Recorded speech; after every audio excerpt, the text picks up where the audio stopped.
काम ज्यादा हो समझता मैं अपने घर जाना चाहती हूँ।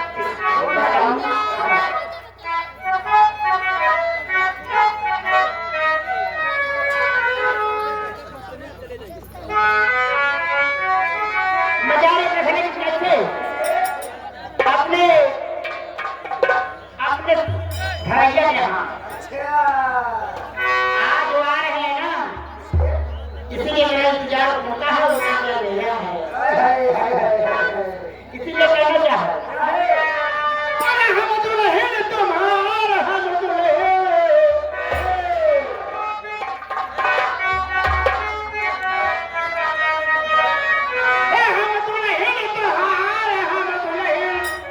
अरे हो हम दुल्हन तुम्हार राजम हो चोराइला हम दुल्हन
टाइम समाप्त हो गई। अच्छा के समय समाप्त होकर चली गई। हाँ ये भैया लेकिन हम बहुत हो चली गई। मौत हो चली कैसे? कैसे चलेगा?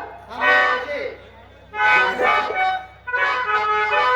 ये भैया हाँ कहीं किसी भोला गौरा रानी से कहीं क्या कहें?